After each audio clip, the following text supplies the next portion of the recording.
ඉතින් ඔන්නෝම තමයි සාජා ඉඳලා ඩුබායි ඉන්ටර්න්සිටි එකට වෙනකන් සෑන දුරක් ආවා මෙට්‍රෝ දෙකක ආවා බස් එකක ආවා. ඉතින් ඔහොම තමයි ඩුබායි බස් වල පේනවනේ.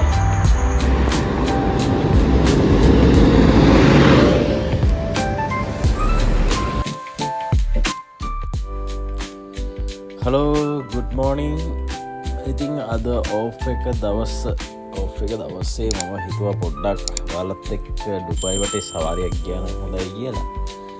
ඉතින් වැඩි කතාවක් නැහැ. ටක් ගාලා ඇස් දෙලෙන්න අපි යන් ඩුබායි වටේ සවාරියක්. ඒක මම බලමු ඩුබායි වල ප්‍රවාහන පහසුකම් කොහොමද කියලා. හරි ඉතින් එහෙනම් ගමන ස්ටාර්ට් කරමු. මම ඉන්නේ සාජා අල්නාදා. ඉතින් සාජා අල්නාදා වලින් තමයි මම යන්න ගමන පටන් ගන්නෙ. ඉතින් ඉස්සල්ලාම යන්න තියෙන බස් නම්බර් එක ඇවිල්ලා F24. ඉතින් ඉස්සල්ලාම යමු අපි බස් එකට. වැඩි දුරක් නෑ මේ ළඟමයි තියෙන්නේ. ඉතින් බස් එකට නැගලා බලමු බස් එකේ ගමන කොහොමද කියලා.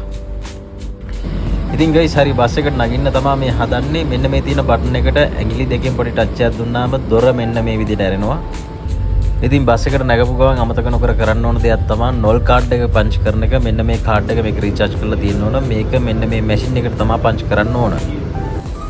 ඔයාලගේ වෙලාව හොඳයි ගයිස්. තට්ටු දෙකේ බස් එකක් තිබුණා. ඉස්සරහම සීට් එකත් එම්ටි. ඉතින් ඉස්සරහ ග්ලාස් එකෙන් එළිය බලාගෙන ඩුබායි වල සුන්දරත්වය විඳගෙන මේ ගමන අපිට යන්න පුළුවන්. ඉතින් ඔන්න ඔය විදිහට ගිහිල්ලා අපි ඉඳගත්තා. තාම ගමන ස්ටාර්ට් කරේ නැහැ. බලමු කොහොමද ගමන කියලා.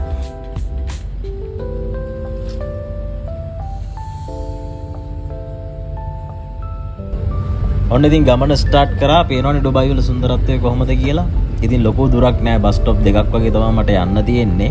ඉතින් ඒ සුන්දරත්වය විඳගෙන අපි එතෙන් එනකන් යන්. එතනින් බැහැලා ඊට පස්සේ මම මෙට්‍රෝ එකකට මාරු වෙන්න ඕන. මෙට්‍රෝ එක යනකොට අපිට ගොඩක් ලස්සන දේවල් බලා ගන්න පුළුවන් වෙයි. ඉතින් ඔන්න ඔය පේන බස් ස්ටොප් එකේ මම බහින්න තමයි ලෑස්ති වෙන්නේ. පේනවනේ ඔක්කොම තට්ටු දෙකේ බස් තමයි තියෙන්නේ. ඉතින් මෙතනින් බැහැලා පයින් යන්න ඕන. ගිහිල්ලා බලමු.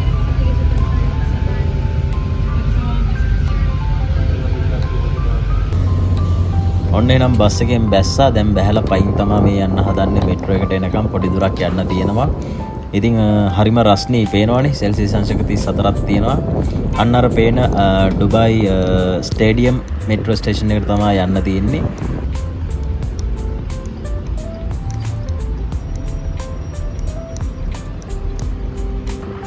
අම්මෝ හරිම රස්නී. දාඩිය ගලනවා. ටික දුරක් පයින් ආවා. ඉතින් ගිනි අවුවේ. දැන් නම් ගැටලුවක් නැහැ. දැන් මෙට්‍රෝ එක ඇතුළට ඇවිල්ලා ඉන්නේ. දැන් ඉතින් AC එක ගමන අවසන් වෙනකම්ම කූල් එකේ තමයි යන්න තියෙන්නේ. ඉතින් ගැටලුවක් නැහැ. තට්ටු දෙකක් උඩට යන්න තියෙනවා. මොකද මෙට්‍රෝ එක මේ හරියෙන් යන්නේ උඩින් යන්නේ. සමහර තැන් තියෙනවා පොළොවේ යටින් යන තැන්.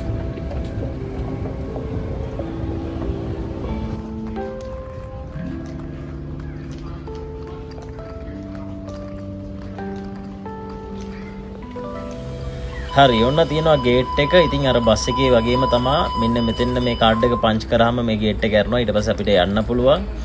ඉතින් ඔන්න ඔහම උඩට ආවා.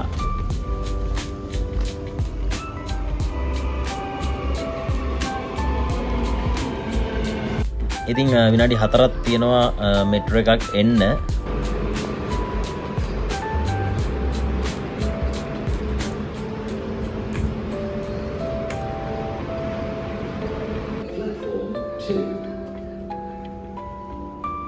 ඔන්න ළමයි දැන් මෙට්‍රෝ එක එන්නයි හදන්නේ. තව විනාඩියකින් ඔන්න ඔය විදිහට මෙට්‍රෝ එක ආවා. ඉතින් අපි මෙට්‍රෝ එකට නැගලා බලමු කොහොමද මෙට්‍රෝ එක ඇතුළ කියලා.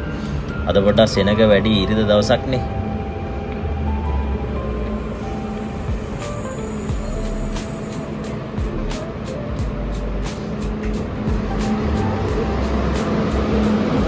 එන්න තියෙනවා ස්ටේඩියම් කියලා මේ හරියට කියන්නේ. පේනවනේ මෙතන ඔක්කොම ස්ටේඩියම්ස් තමයි තියෙන්නේ. ගොඩක් තියෙනවා රග, ෆුට්බෝල්, ක්‍රිකට් ඕනම ග්‍රවුන්ඩ් එකක් මේ හරිය තියෙනවා. ඉතින් ඒ හින්දා තමයි මෙතන ස්ටේඩියම් කියලා නම හැදලා තියෙන්නේ. පේනවනේ කොච්චර ලස්සනද කියලා.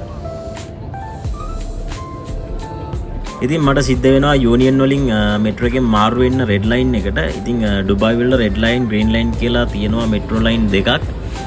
ඉතින් රෙඩ් ලයින් එකේ තමයි ඊතුරු ගමන මට යන්න තියෙන්නේ.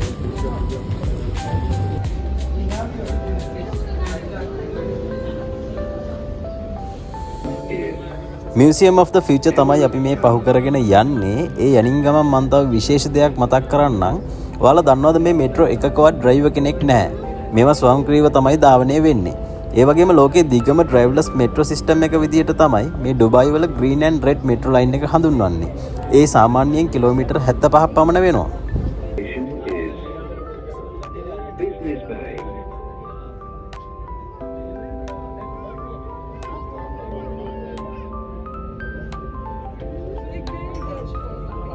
ඉතින් මේ තියෙන්නේ ස්පෝර්ට් කොම්ප්ලෙක්ස් එකක්.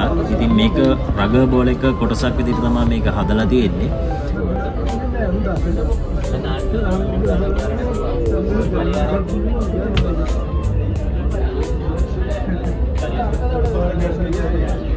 ඉතින් ඔයාලට පේනවා දැන් අපේ බහු කරන් මෙට්‍රෝ එකක් යනවා. බලන්න කොච්චර වේගෙන් මේ මෙට්‍රෝ එක යනවද කියන එක.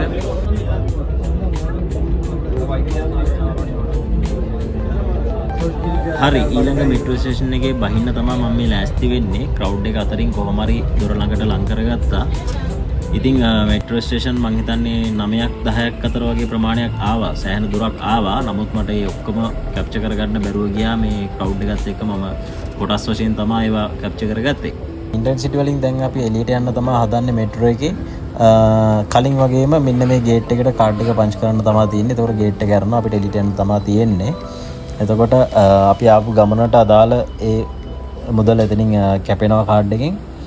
ඉතින් පේනවනේ සාමාන්‍යයෙන් එයාපෝට් එකක් වගේ තමයි මේකේ මොකද ඉන්ටර්න්සිටි මෙට්‍රෝ එකෙන් එළියට යන්න ටිකක් දුරට පයින් යන්න තියෙනවා.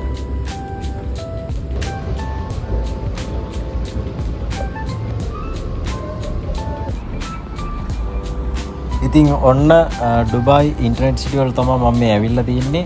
පේනවනේ මොන තරම් සුන්දරද කියලා. ඉතින් මේ පැත්තට ආවම ටිකක් අර යුරෝප් ෆීලිං එකක් තමයි තියෙන්නේ. යුරෝප් රටක ජීවත් වෙනවා වගේ හැඟීමක් තමයි දැනෙන්නේ. ඒ වගේම තමයි මෙහි ඉන්නේ ගොඩක් යුරෝප් රට වලින් ආපු අය තමයි මේ ඒරියා එකේ ඉන්නේ ගොඩක්. ඉතින් මම ඉන්න පැත්තට සාපේක්ෂව බැලුවාම ඒ කියන්නේ සාජා වලට සාපේක්ෂව බැලුවාම මෙහි පොඩ්ඩක් ලිවිං කොස්ට් එක උනත් වැඩි.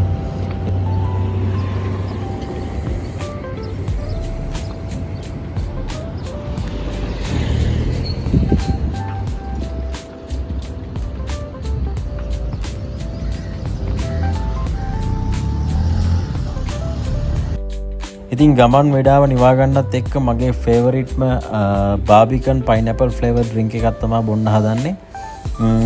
හරිම මහන්සි.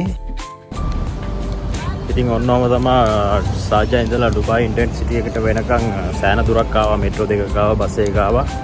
යාළුව වෙනකන් මේ ඉන්නවා. යාළුව වෙන ගමන් ඉන්නේ කියලා කිව්වා. බලමු යාළුවා ආවම. හරි ඔන්න එහෙනම් යාළුවා එනවා. යාළුවා ටිකක් ලැජ්ජාකාරයා කැමරාවට ඇඹරෙනවා පොඩ්ඩක්. ඉතින් දෙන්නත් එක්ක දැන් එයාගේ රූම් එකට යනවා. ගිහිල්ලා මොන හරි කාලා බීලා ඉතින් පොඩ්ඩක් කතා කර කර ඉඳලා යාළුවට අද වැඩ කියලා කිව්වා. පොඩ්ඩක් බිසි දවසක් එයාගේ. ඉතින් ගොඩක් කාලයක් නැහැ අපිට. පේනවනේ කොයිතරම් ලස්සනද කියලා. අරාබිය කියලා නැහැ. ලංකාව වගේම ගස් කොළන් හැදිලා මල් වැවිලා හරිම ලස්සනයි. මේ බිල්ඩින්ග්ස් උත් පේනවනේ. මේ වගේ ගොඩක් තියෙන්නේ අපාර්ට්මන්ට්ස් සහ ඔෆිසස් තමයි තියෙන්නේ මේ බිල්ඩින්ග්ස් වල.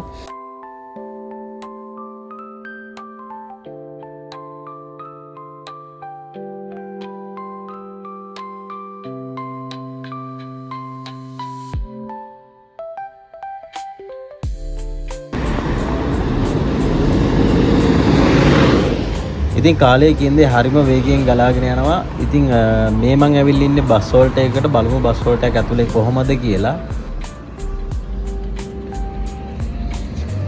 පේනවනේ කොච්චර සැප පහසුකම් තියනවද කියලා බස් හෝල්ට් එකක උනත්. ඒකට මෙතන තියෙනවා මොනිටර් එකක්. ඉතින් මේ තමයි බස් හෝල්ට් එක. මේක AC කරලා තියෙන්නේ කවුරුත් නැහැ බස් හෝල්ට් එකේ මම විතරයි. එතකොට මේකේ තියෙනවා මොනිටර් එකක්. මොනිටර් එකේ පෙන්නනවා බස් එක ඊළඟට බස් එකක් එන්නේ කීයටද, එතකොට එන බස් එක මොකද්ද, බස් නම්බර් එක හැමදේම පෙන්වනවා මේ මොනිටර් එකේ. එතකොට අපිට ඒකෙන් බලලා අපේ ගමනට යන්න අවශ්‍ය බස් එක සිලෙක්ට් කරගන්න හරි ලේසි. ඉතින් ඔහොම තමයි ඩුබායි බස් හෝල්ට් පේනවනේ.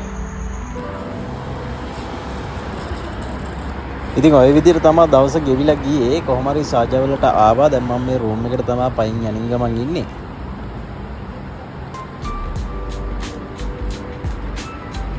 ඉතින් ගයිස් තවත් මෙවැනිම වීඩියෝ එකකින් හම්බ වෙනකන් රැඳිලා ඉන්න Wonder with Anuwa YouTube channel එකත් එක්ක ඉතින් අමතක නොකර subscribe කරන්න, bell icon එක click කරලා තියාගන්න. එහෙනම් ජය වේවා.